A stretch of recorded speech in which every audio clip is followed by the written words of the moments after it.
पति ब्रह्मचारी।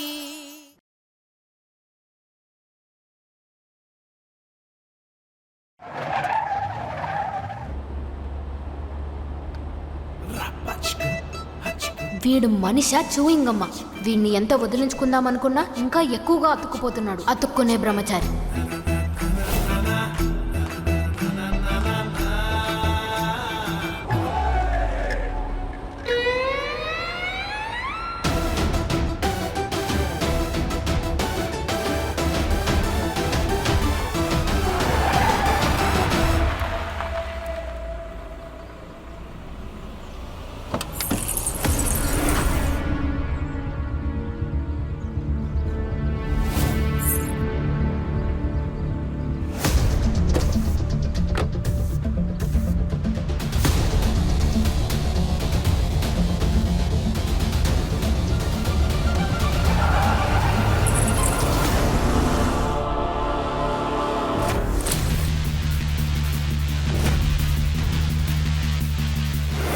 ఈ వీడియో చూసిన తర్వాత మీ నాన్నగారు ఎప్పటికీ మిమ్మల్ని రూమ్లో లాక్ చేసి పడేస్తారు.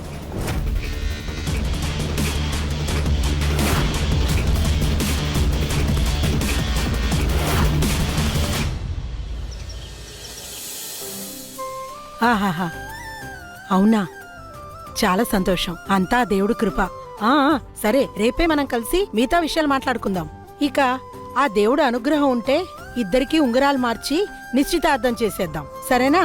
తప్పకుండా తప్పకుండా. ఉంటానండి. మంచిది. అమ్మమ్మ, అబ్బాయి చదువుకున్నాడా? ప్యాకేజ్ ఎంత? వాళ్ళ దగ్గర ఏ ఫోన్ ఉంది? అబ్బాయి మంచోడేనా? అమ్మా నాన్నను గౌరవిస్తున్నాడా అని అడగరా? పెళ్లికి ఎక్కువ డబ్బులు ఖర్చు అవుతాయిగా. దానివే మిగిలిపోయావు. ఇప్పుడు నువ్వు వచ్చేసావా? మీ అందరి ప్రశ్నలకి నా దగ్గర ఒకే ఒక జవాబుంది. అబ్బాయి ఎంఏ చేశాడు. నెలకి జీతం 90,000. అంతేకాదు, తన దగ్గర 2 ఫోన్లున్నాయి. మరిది గారు చాలా సంస్కారవంతుడు కూడా. మంచిది. ఇక చివరిగా నేను చెప్పేది శ్రద్ధగా విను. పాలు లేకుండా మనం పాయాసం చేయతి కాదు. ఇకపోతే సంబంధం మాట్లాడేది నీ మొగుడు చెల్లెలికి. ఈసారి పిచ్చి పిచ్చి వేషాలు వేసావంటే గెంటె కాలేసి నీకు.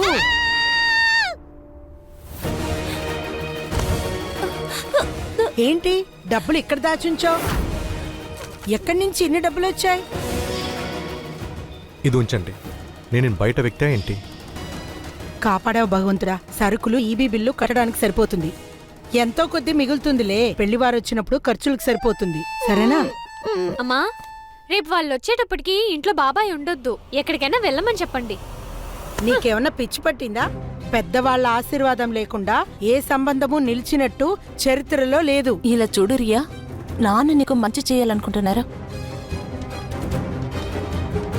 భగవంతుడా, నీ ఆశీర్వాదంతో నేను మిమ్మల్ని ఈ రోజు నుండి 4 రోజులకి సస్పెండ్ చేస్తున్నాను. అంతేకాదు, ఈ 4 రోజుల జీతం కూడా దొరకదు మీకు. మా యజమాని కూతురు చేసిన పని వల్ల 4 రోజులు ఇంట్లో ఊరికే కూర్చుని పోయాను. లేకపోతే యజమాని అడిగి 1 నెల జీతం అడ్వాన్స్గా అడుగుదామనుకున్నాను. దీని దరిద్ర బుద్ధికి ఆ భగవంతుడు దీని కర్మ ఎలా రాశాడో గాని తప్పకుండా అనుభవిస్తుందిలే. సర్వనాశనం అయిపోతుంది.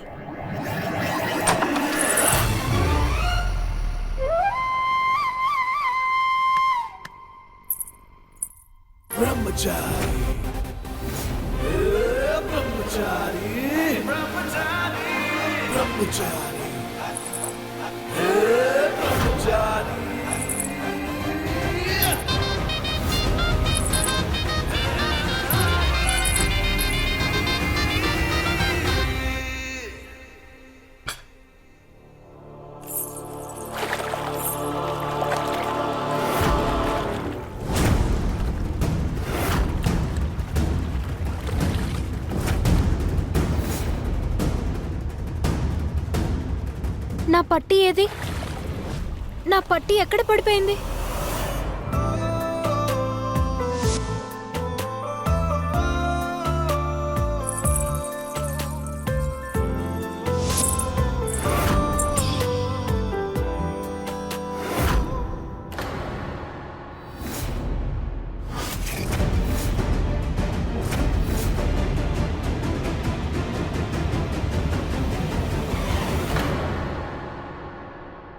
ఇంకో గొలుసు ఎక్కడే? నాన్నమ్మ అది ఇక్కడే ఎక్కడో. వయసులో ఉన్న ఆడపిల్ల గొలుసు కనపడలేదంటే అదెక్కడుంటుందో నాకు తెలుసు. కాదు నాన్నమ్మ, అలాంటిది ఏం లేదు. నాకెదురు చెప్తున్నావా? ఒకవేళ నువ్వు చెప్పే దాంట్లో కాస్తైనా నిజం ఉంటే అలా అయితే గంటలోగా గొలుసు తిరిగి తీసుకురా. లేదంటే వెళ్ళి మీ నాన్నతో చెప్తాను. ఆ తరువాత నువ్వేంటో మీ నాన్నేంటో నాకేంటి?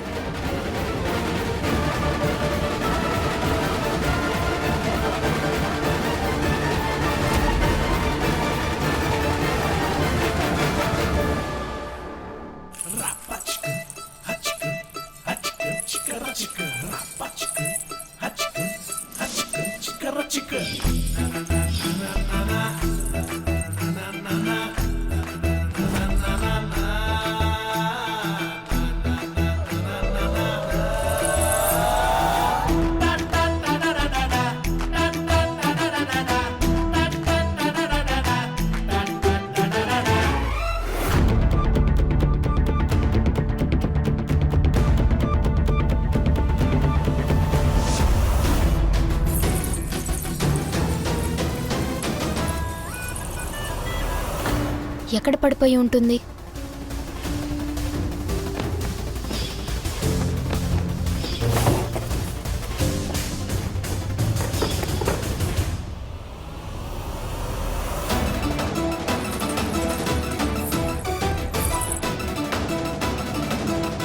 నువ్వు ఉండాల్సిన చోట అదే.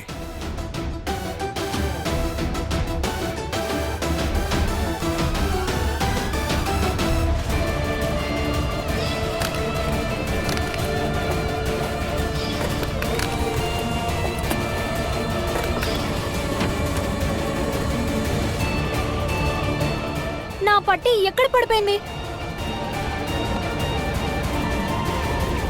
ఒకవేళ బయట పడిపోయి ఉంటే? అమ్మమ్మ ఆ బెడ్షీట్ ఎక్కడ పెట్టుంటారు? అమ్ముందే ఇదెత్తుకొనరా అదెత్తుకొనరా అని ఏదో ఒకటి సరే చెప్తుంది. పైకెక్కి చూడు. సరే గట్టిగా పట్టుకో నన్ను. సరే సరే.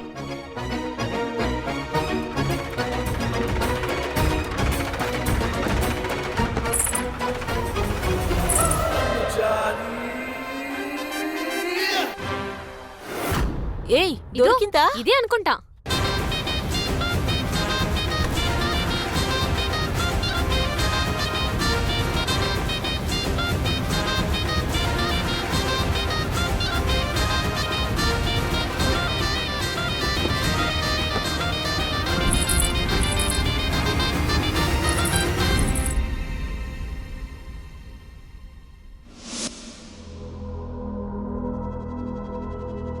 అసలు పట్టి దొరకపోతేనో? గొలుసు దొరికినా దొరక్కపోయినా సరే ఈ రోజు నా కొడుకుతో మొత్తం విషయాలు చెప్పే తీరతాను నేను.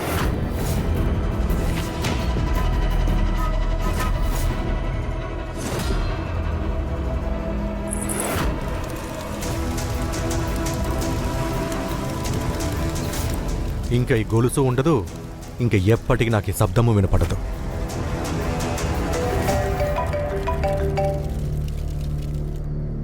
ఫోన్ తీరా, ఫోన్ తీరా, ఫోన్ తీ. అసలు వీడు ఫోన్ ఎందుకు ఎత్తడు? హలో హలో, నేను చెప్పేది విను. నా కాలి పట్టి ఎక్కడో పోయింది. కారులో ఉన్నప్పుడు ఆ పట్టి నా కాలికే ఉంది, కానీ ఇప్పుడు లేదు. నువ్వు ఎక్కడన్నా చూసావా? నిప్పులో తగలపెట్టేశా. వాట్?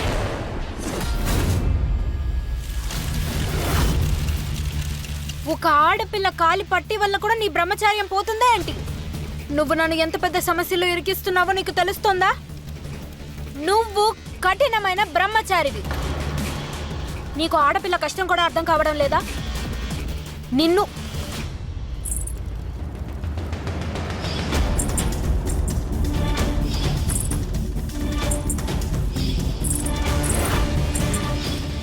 మంచి పని చేశాను, చాలా మంచి పని చేశాను.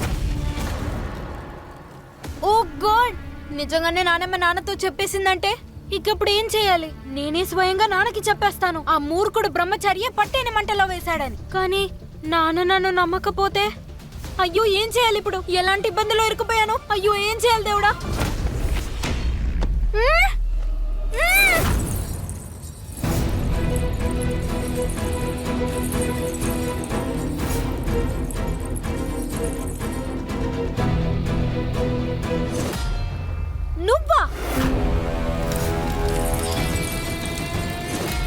ఈ గొలుసు ఎవరిదై ఉంటుంది?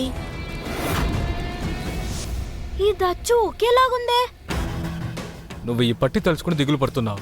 నేను నిన్ను తలుచుకున్నాను. నీ మెసేజ్ని నా ఫోన్లో చూడగానే నేను నా ఫ్రెండ్కి ఫోన్ చేసి కొట్టును తెరవమని అదే డిజైన్ పట్టిని తీసుకొచ్చాను.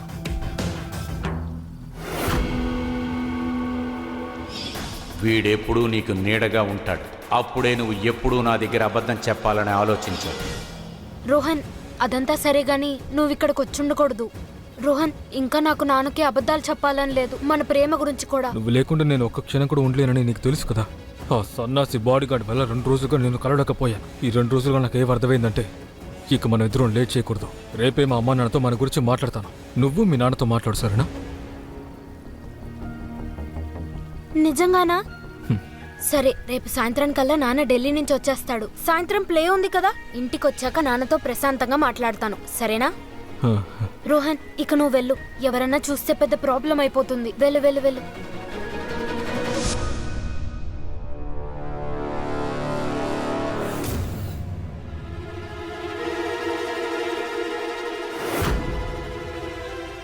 ఇంత రాత్రప్పుడు బయట నుంచొని ఏం చేస్తున్నావే?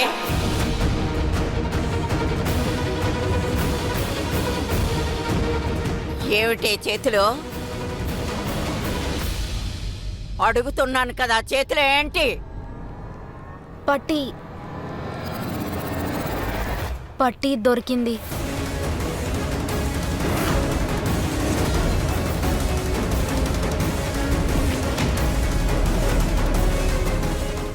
ఇది నిజంగా నీకింటి బయటే దొరికిందా, లేదంటే గౌరవం మంట కలిపి ఊళ్ళో ఎవరితోనో తిరిగితే వాడు తీసుకొచ్చి ఇది నీకిచ్చాడా? చెప్పవే. లేదు నానమ్మ. లేదంటే లేచిపోయిన మీ అమ్మ మీద ఒట్టే చెప్పు. నువ్వు దాన్నే కదా లోకంలో అతిగా ప్రేమించేది. దాని మీద ప్రమాణం చెయ్యి ఇది బయటే దొరికిందని.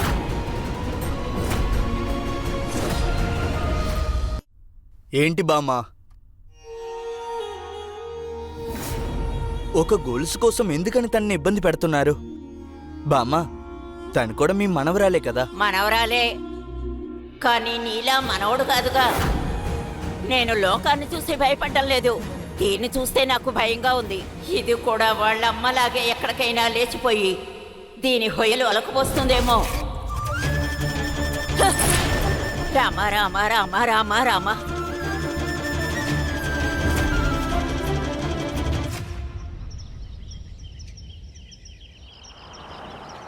అరే, నేను పరిచయం చేయడమే మర్చిపోయాను. తను నా పెద్ద కూతురు అదితి, చాలా సంస్కారవంతురాలు. ఈయన మా ఇంటి పెద్దల్లుడు అనిల్ గారు. చాలా పెద్ద కంపెనీలో పెద్ద పోస్ట్ లో ఉన్నారు. వీళ్ళ గురించి ఎంత చెప్పినా చాలా తక్కువే.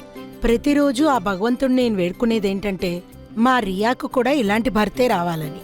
అరే, మీరు స్వీట్లు తీసుకునేలేదే. ఈ స్వీట్లు వరల్డ్ ఫేమస్. తీసుకోండి.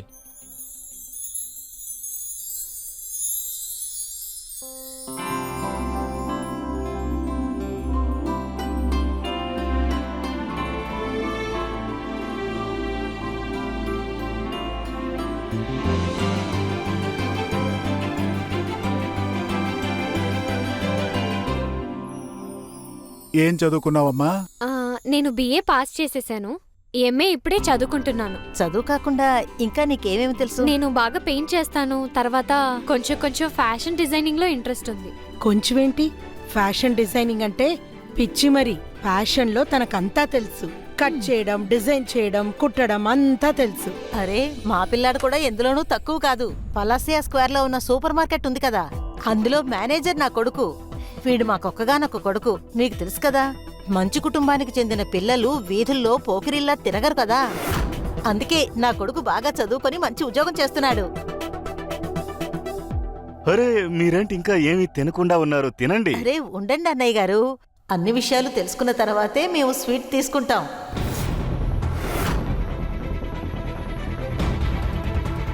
చెప్పండి. మేము మిమ్మల్ని మర్సిడీస్ గానీ BMW గానీ అడగడం లేదు. ఒక బైక్ కొంటే చాలు, అది కూడా మీ అల్లుడి కోసమే కదా. పైగా మా వాడు బండి భలే డ్రైవ్ చేస్తాడు.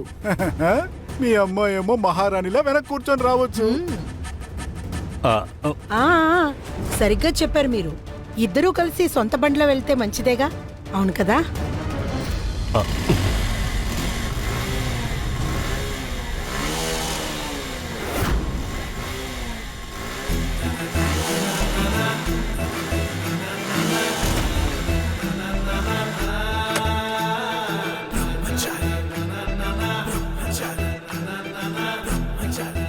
బండిని మంచిగా చూసుకోకపోయినా నాకే సమస్య లేదు, కానీ నా చెల్లెళ్ళు కంట్లో నుంచి ఓ చుక్క కన్నీరు కూడా రాకూడదు.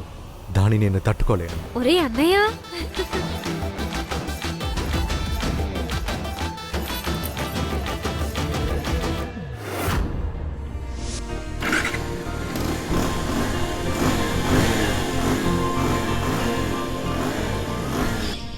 నాకు ఈ అమ్మాయి నచ్చిందమ్మా.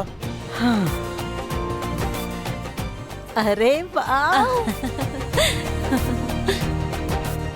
ఇదిగోండి అన్నయ్య గారు, ఇప్పుడు మీరు స్వీట్ తీసుకోండి.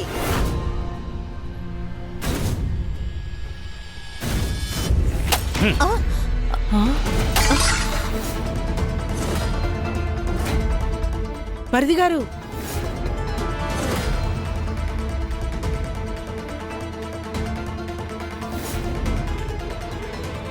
మీకు అసలు సిగ్గుగా లేదా? అబ్బాయికి అమ్మాయిని చూడడానికి వచ్చారా, అమ్మడానికి వచ్చారా? బేరాలు మాట్లాడాలంటే వెళ్ళి మార్కెట్లో మాట్లాడండి. అది ఈ ఇంట్లో జరగదు. మేము సంస్కారవంతులం. ఏంటిది? మీరు ఆ విషయాన్ని ఖచ్చితంగా తెలుసుకోవాలి. వరకట్నం ఇవ్వడం తప్పు, తీసుకోవడం తప్పు. అమ్మమ్మ, ఇదేం డౌరీ కాదు, గిఫ్ట్. ఓ అన్నయ్య తన చెల్లెల కోసం ప్రేమతో ఇవ్వడం. Oh wow wow wow wow wow! నువ్వు అన్నయ్యవే బాబు. ఈ నగరం మొత్తం నిన్ను సూరజ్ అన్నయ్య అనే కదా పిలుస్తోంది. కానీ వదిన, ఈ బైక్ ని వీడి దగ్గర నుంచి తీసుకోవడానికి ముందు ఈ బైక్ ని వీడు డబ్బిచ్చి కొన్నాడా లేక బెదిరించి తీసుకున్నాడా అని తెలియాలి. అలాగే నీ ఆత్మగౌరవం ఎక్కడికి వెళ్ళింది? బాగా చదువుకున్నావు, చిన్న వయసు, మంచి జీతం తీసుకుంటున్నావు. అలా ఉండి కూడా అమ్మాయి వాళ్ళ ఇంటికి వచ్చి ఇలా భిక్షం ఎత్తుకుంటున్నారే, సిగ్గుందా లేదా మీకు? మరిది గారు, మీరు కొంచెం లోపలికి ఎంత చెప్పినా మీలో మార్పు రాదు కదా. కావాలి కావాలి అని అడుగుతుంటారు కదా. నీళ్ళు తీసుకురా. నీళ్ళు తీసుకొచ్చి నా తల మీద పోయి, అప్పుడే వాడు పూర్తిగా నా నుంచి దూరం అయ్యాడని అనుకుంటాను. ఇలా చూడండి, మీ అబ్బాయిని మీరు ఎంత ప్రేమగా పెంచారో మా అమ్మాయిని కూడా మేము అలాగే పెంచాం. మీరు మీ అబ్బాయి చదువుకి ఎంత ఖర్చు పెట్టారో అంత ఖర్చే మేము కూడా పెట్టాం. అలా ఉండగా అమ్మాయి వాళ్ళ దగ్గర కట్న కానుకలు ఎందుకు అడుగుతారు? ఇలా కట్నం తీసుకొచ్చిన కోడలుంది కదా, వయసు మళ్ళిన రోజుల్లో తన అత్తని వృద్ధాశ్రమానికి పంపిస్తారు. సరళ గారు చాలా ఓవర్గా మాట్లాడుతున్నారు. ఇక్కడికి మేమేమీ మాటలు పడ్డానికి రాలేదు. అరే, అన్ని చోట్ల ఇచ్చిపుచ్చుకోవడాలు సహజమే కదా. మీ మరిది గారు ఇంట్లో ఉన్నంత వరకు మీ అమ్మాయిని జీవితాంతం కన్యగానే ఇంట్లో ఉంచుకోవాలి. పదండి, ఇక్కడి నుంచి మనం వెళ్ళిపోదాం. అయ్యో ఆగండి, అలా వెళ్ళిపోకండి, కూర్చొని మాట్లాడుకుందాం.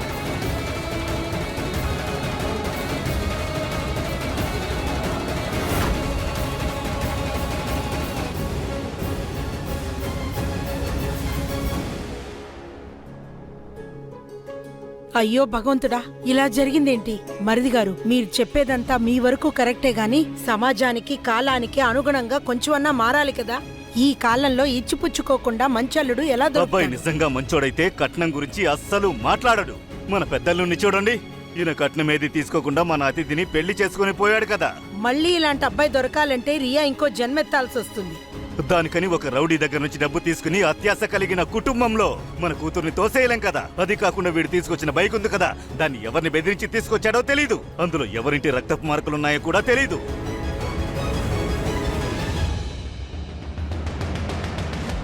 ఇలా చూడండి వదినా, రియా కూడా నా కూతురు లాంటిదే. అందువల్ల నా కోరిక ఏంటంటే ఎప్పుడు మా అమ్మాయి జీవితాంతం నేను పెళ్లి చేసుకోకుండా ఉండాలి కదా. అసలు మీ సమస్య ఏంటో చెప్పండి బాబాయ్. మీ సాంప్రదాయాలు పాటించాలని చెప్పానని ఎందుకు నా కళని చెడగొడుతున్నారు? ఎందుకు ఈ న్యాయం ధర్మం అంతా తీసుకొచ్చి నా తల కంటగడుతున్నారని నాకు తెలియట్లేదు. రియా, పెద్ద చిన్న మర్యాద లేకుండా అలా నోరు బారేసుకుంటున్నావు. లేకపోతే ఏం చేస్తారు? ఏంటి, కొడతారా? కొట్టండి కొట్టండి కొట్టండి, బాగా కొట్టండి. ఇవాళ నేను ఏం చెప్పాలని అనుకుంటున్నాను అన్ని నేను చెప్పే తీర్తాను. ఇదే మొదటిసారి కాదు, 5-6 సార్లు మీ వల్లనే నా పెళ్లి ఆగిపోయింది. అందువల్లే నేను అప్పుడే అన్నాను, అబ్బాయి వాళ్ళు వచ్చేటప్పుడు ఈయన ఇంట్లో ఉండకూడదునని. కానీ ఈయనే ఆశీర్వదించాలని చెప్పనని నువ్వు చెప్పావు. చూసావుగా, చాలా బాగా ఆశీర్వదించాడు. ఈ ఇంట్లో ఉండేదానికన్నా బయటికి వెళ్ళడమే బాగుంటుంది అనిపిస్తుంది నాకు. రియా ఆగు.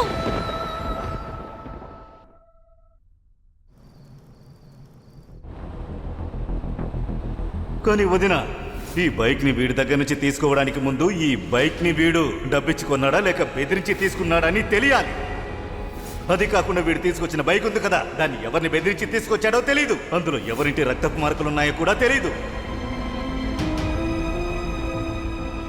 కారులో ఉన్నప్పుడు ఆ పట్టి నా కాలికే ఉంది, కానీ ఇప్పుడు లేదు. నువ్వు ఎక్కడన్నా చూసావా? తగలు పెట్టేశాను.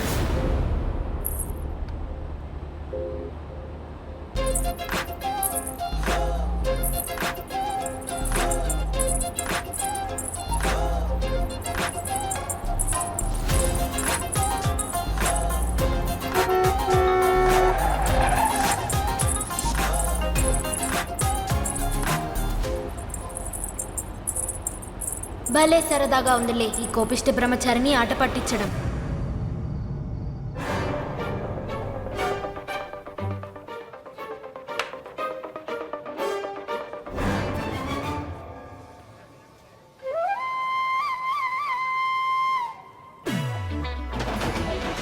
ఈ సిగ్గులేని బ్రహ్మచారి నాకు అనుమతిస్తే నేను లోపలికి వెళ్ళి బట్టలు మార్చుకోవచ్చా?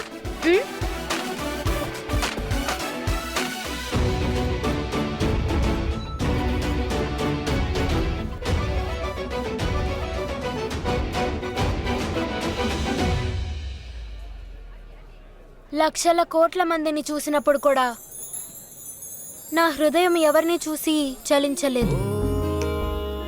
కానీ నిన్ను చూడగానే ఈ గుండెకి ఏమవుతుందో తెలీదు.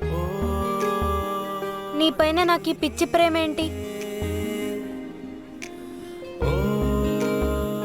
కానీ నువ్వు నా గుండె తలుపుల్ని తట్టి నా అనుమతి లేకుండానే నా మనసులోకి వచ్చేసావు. నాకేమనిపిస్తుందంటే నా కోపానికి వెనకున్న నా ప్రేమని నువ్వు తెలుసుకున్నావు.